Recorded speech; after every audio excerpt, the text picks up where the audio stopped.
أشهد أن لا إله إلا الله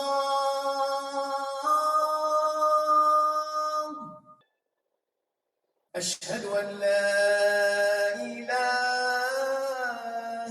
إلا الله أشهد أن محمدا رسول الله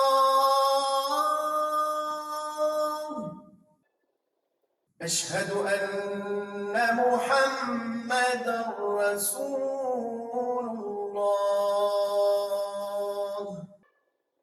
حي على الصلاة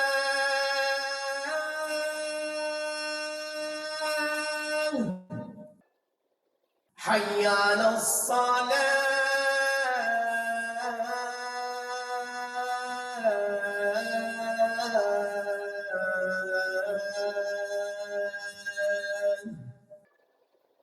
حي على الفلاح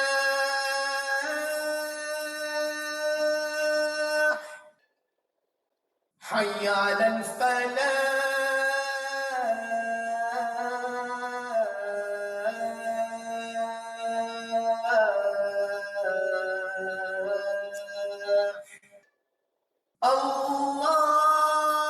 الله أكبر الله أكبر لا إله إلا الله بسم الله الرحمن الرحيم والصلاة والسلام على رسول الله وعلى آله ومن والاه أما بعد. Louange à Allah et prière et salut sur son messager, sa famille et ses compagnons. Chers frères, chères sœurs, il est certain que le fait d'être parmi les vivants pour le mois de Ramadan est un bienfait qui impose aux musulmans de rendre grâce à son Seigneur. Car c'est lui qui rend cela possible. Puisque ce mois béni est maintenant à nos portes, il faut s'y préparer afin de l'accueillir comme il se doit, tel un illustre invité. C'est la raison pour laquelle nous traiterons, Inch'Allah, durant ce prêche, ainsi que celui qui suivra, des questions importantes liées au jeûne, ses mérites, la valeur du mois de Ramadan, la morale qui se cache derrière sa prescription, ses statuts légaux et les règles surérogatoires. Mais avant tout cela, il ne faut pas oublier le mois présent de Sha'ban, au sujet duquel on rapporte le hadith suivant. D'après Oussama ibn Zayd, qu'Allah l'agrée, ce dernier dit au prophète sallallahu alayhi wa sallam: Ô messager d'Allah, je ne t'ai pas vu jeûner dans un mois autant que tu le fais dans le mois de Sha'ban. Alors le prophète sallallahu alayhi wa sallam lui répondit: Ceci est un mois négligé par les gens. Il est entre Rajab et Ramadan. C'est un mois durant lequel les actes de l'homme sont élevés vers Allah. Et j'aime que mes actes soient élevés alors que je jeûne. Le mois de Sha'ban s'impose entre deux mois glorieux, à savoir le mois sacré de Rajab et le mois du jeûne de Ramadan. Et le fait que beaucoup de gens s'en détournent de ses mérites et de ses récompenses est à méditer. Le prophète sallallahu alayhi wa sallam a donc attiré l'attention sur ce mois par son acte d'abord et ensuite par ses paroles. Par conséquent, nous sommes tous appelés durant ce mois à observer les recommandations suivantes. Se repentir et cesser de commettre les péchés et les choses blâmables. Se tourner entièrement et avec dévouement vers Allah. Invoquer incessamment Allah pour qu'il nous permette d'atteindre le mois de Ramadan. Allahumma barirna Ramadan, Allahumma barirna Ramadan, Allahumma barirna Ramadan. Ô Allah, fais que nous puissions atteindre Ramadan. Jeûner beaucoup durant ce mois de Sha'ban. Le jeûne de ce mois aide à nous maîtriser et nous entraîne pour le mois prochain, le mois de Ramadan. Durant ce mois, tu peux jeûner la plupart des jours, ou quelques jours seulement, ou les lundis et le jeudi. Toutefois, il ne faut pas jeûner un jour ou deux juste avant le début de Ramadan, sauf si tu en avais l'habitude. Le prophète a dit, ne faites pas précéder Ramadan par le jeûne d'une journée ou de deux, sauf pour les personnes qui en ont l'habitude. Une autre recommandation est de s'abreuver des bassins du Coran et vivre avec lui comme jamais pratiqué auparavant. S'entraîner également, dès maintenant et autant que possible, à prier durant la nuit et à faire des invocations avant l'heure de la prière de Fajr. Notre recommandation est de se détourner de l'état de la négligence pour l'état de rappel, faisant que ce conseil prophétique soit toujours présent à nos esprits. Le prophète, sallallahu alayhi wa sallam, a dit: lorsque vous passez près des jardins du paradis, prenez-y vos provisions. On demanda alors au prophète: mais qu'est-ce que les jardins du paradis? Il répondit: ce sont les cercles du rappel. En résumé, c'est un mois durant lequel les portes du bien s'ouvrent, les bénédictions descendent, les péchés s'effacent et les salutations adressées au prophète abondent. Allah et ses anges prient sur le prophète. Il convient qu'aucun croyant lucide ne néglige ce mois. Au contraire, il doit se préparer à l'accueillir en se repentant et se purifiant des fautes passées. Il ne doit pas procrastiner, c'est-à-dire remettre les choses au lendemain. Car les jours sont de 3 sortes.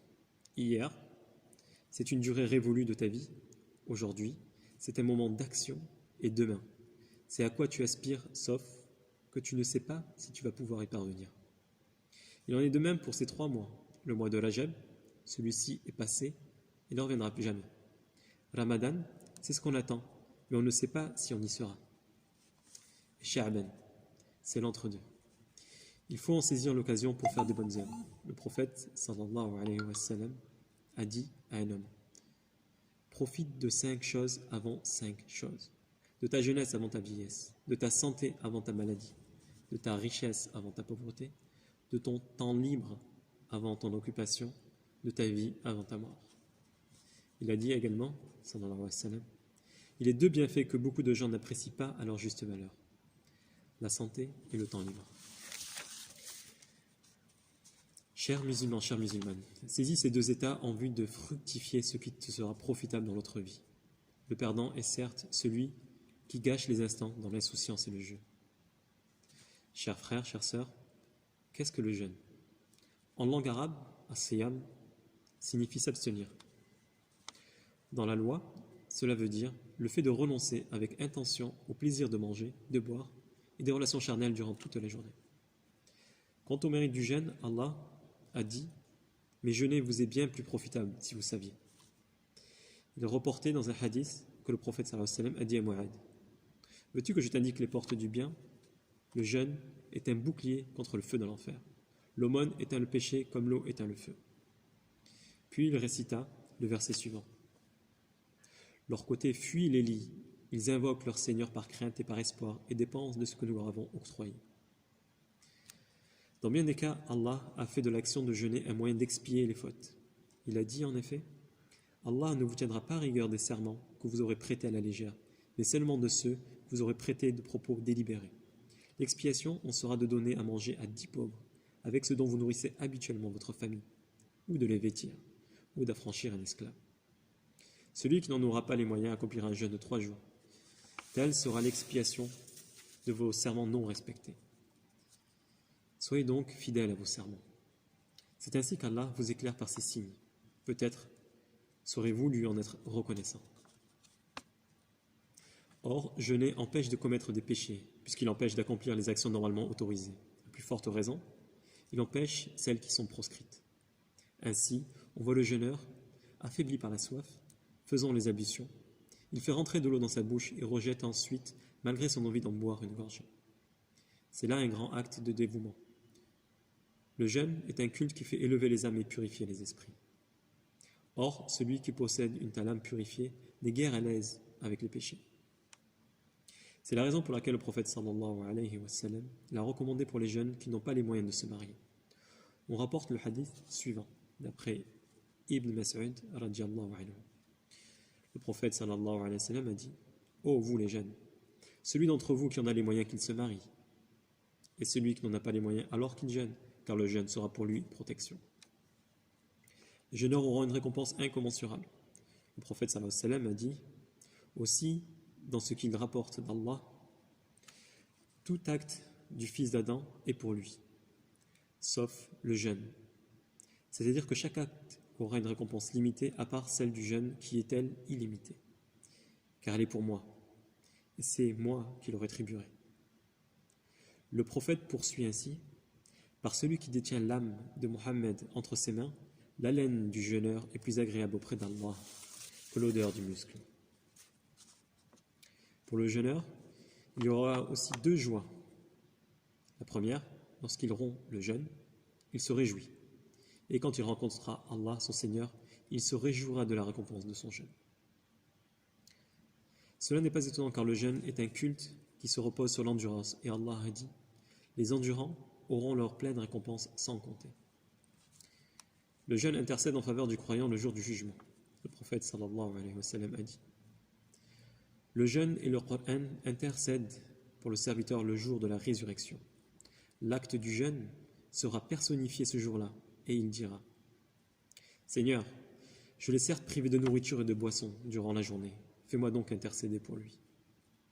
Le Coran dira quant à lui, Seigneur, je l'ai privé de sommeil durant la nuit, fais-moi donc intercéder pour lui.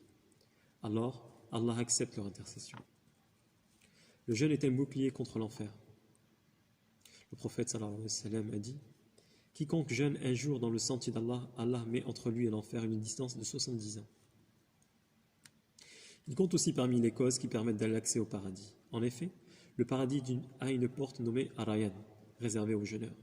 Le prophète sallallahu alayhi wa sallam a dit, il y a au paradis une porte du nom d'Ar-Rayyan, c'est par elle que les jeûneurs entreront au paradis et personne d'autre qu'eux ne rentrera par cette porte.